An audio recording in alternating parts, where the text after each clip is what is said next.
Welcome back to another video. We're actually going to set up a Teespring campaign. So there's a couple of types of campaigns that we're going to talk about throughout this entire program.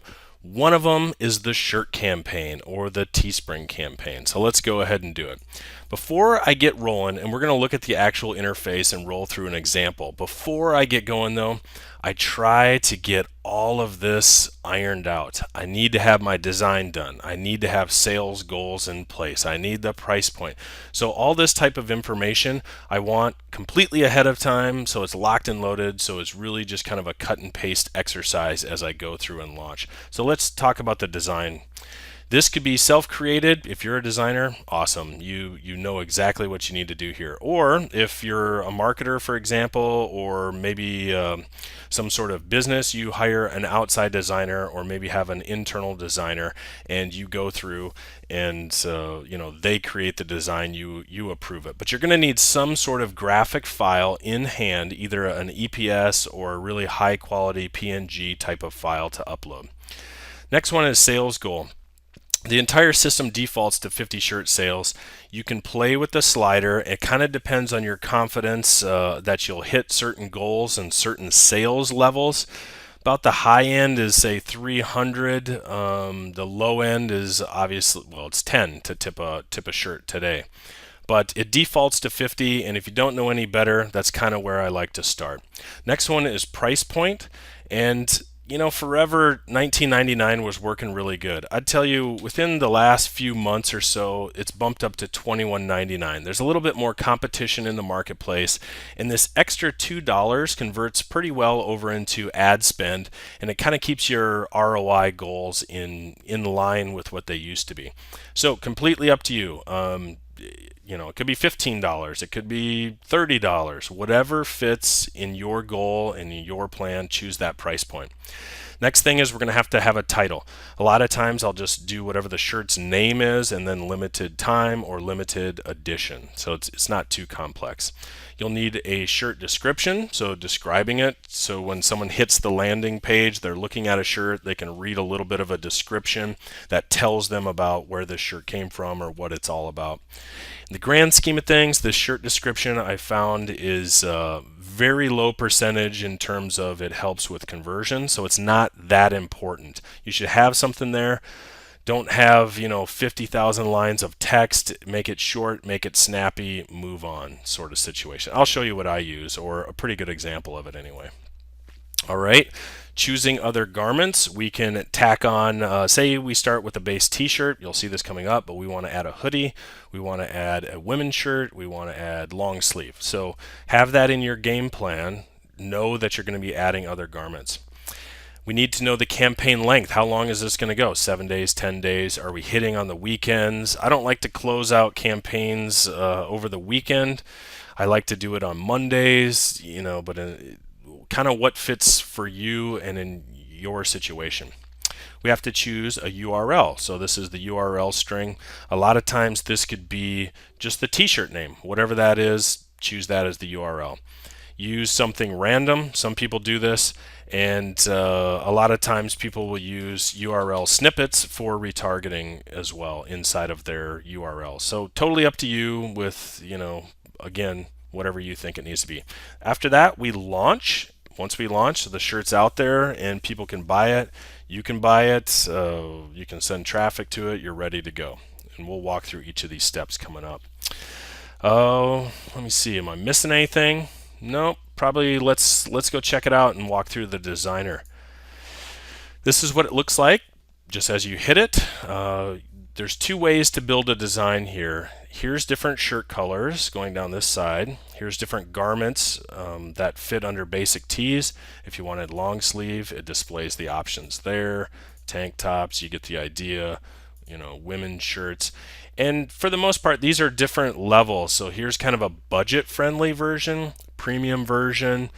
They have, some are fitted, some aren't as fitted. They're different colors, roll up under different ones. But for this exercise, let's just go with the basic and take a look at it. Maybe we start with white just for fun. I'll tell you this, never sell a white shirt. You're always going to be wanting black, navy, royal, red, those are the sorts of colors to sell. If you don't know anything about design, there is a design feature here that you can actually search for art, and you could say it's a dolphin shirt, great, and then you can add some text, text here, and you can drag these different things around. You can change font sizes, you can blow it up. There's different things you can do just inside of the Teespring Designer. The majority of the time, though, I'll tell you, is probably going to be this upload your own right here, where you're going to upload your own image or vector art that's previously prepared. So let me do that right now. All right, I just uploaded this vector, and you can see you can drag it bigger, you can move it down.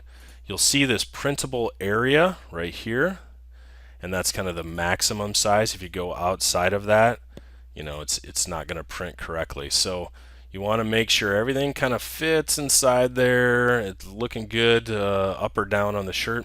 I should mention you can also flip this around, and this design could go on the back. You could also have maybe a front pocket design here and a big one on the back. A lot of different variations that you can do. Whatever you choose here is going to be your base color. So let's, not that orange is the deal, but let's, for example purposes, let's just choose that we could have an orange going on. Great. And you'll also notice this base cost went up to $10.15. This is a 3-color design. If it was a 1-color, it'd be like 8 something, 2-color like 9 something. You get the idea. The more complex the screen print that's going to happen, the higher this price is going to be. Okay, next step, we choose our goal here. You can either use this slider back and forth, or you could punch in a specific number, whatever that is, and it gives you a profit estimate. Let's go back to 50. This is just kind of a baseline, and if you remember, I said $21.99 is a pretty good starting point for a price point. It's a nice starting place.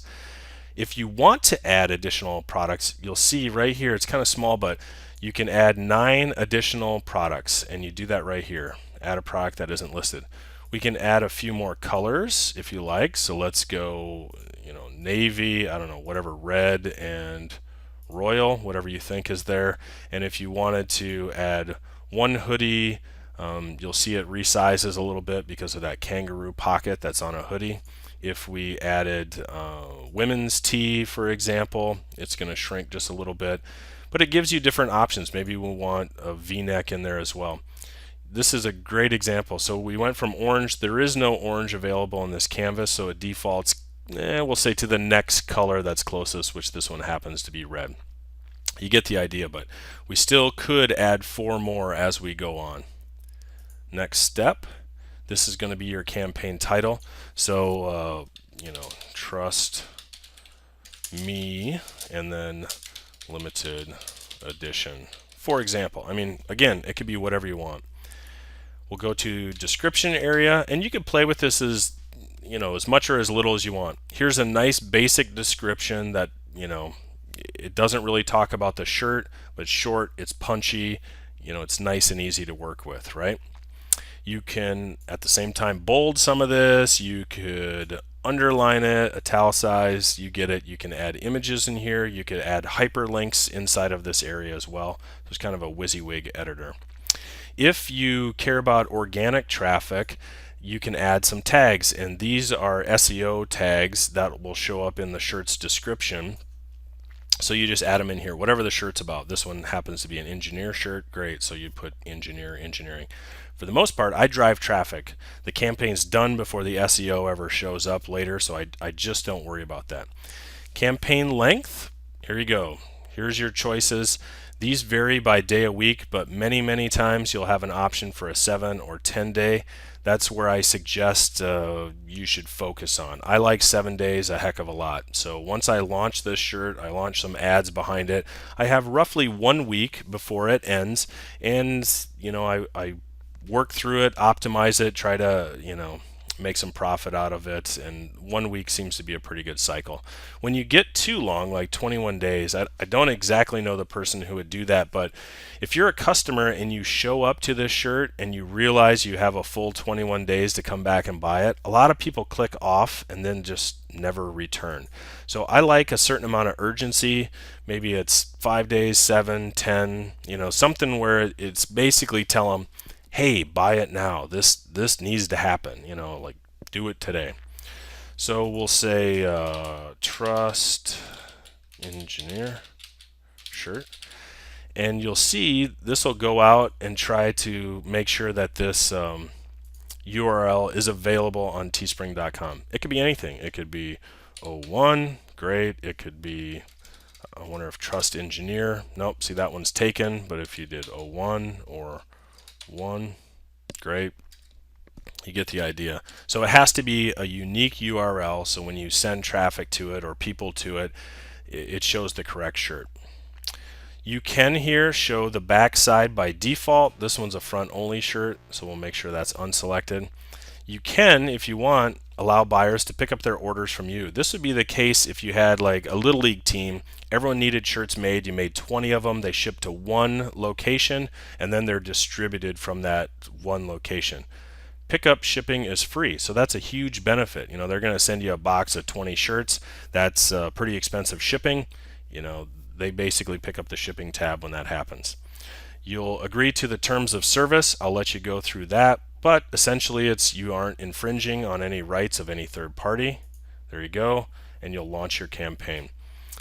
Now, if you currently have an account, you'll see I'm not logged in right now. If you currently have an account, you'll launch that campaign and it'll show up in short order if you're logged in. If I hit it here, it's going to ask me for my login credentials, and you can use Facebook, Teespring login, Google, you name it.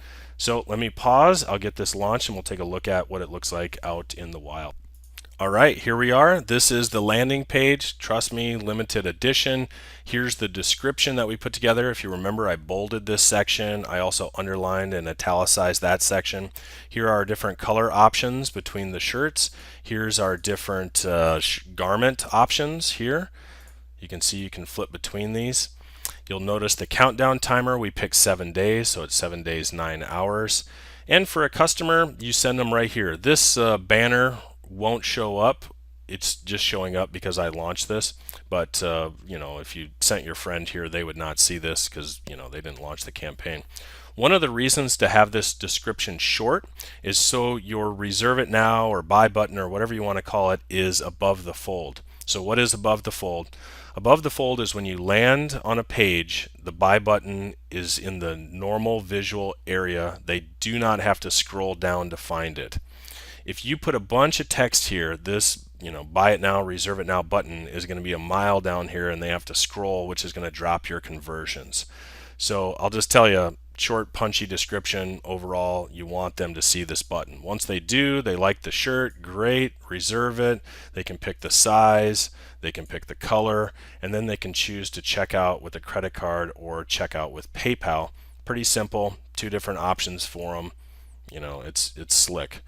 If they can't see the design, Teespring has this hover function here. They can zoom in, check it out. They can also share it, tweet it, and up here pin it as well. Hopefully that all makes sense. So that's kind of it. If you have any questions at all on this segment or hit any snags whatsoever, just ask Teespring. They'd be happy to help you out. Thanks.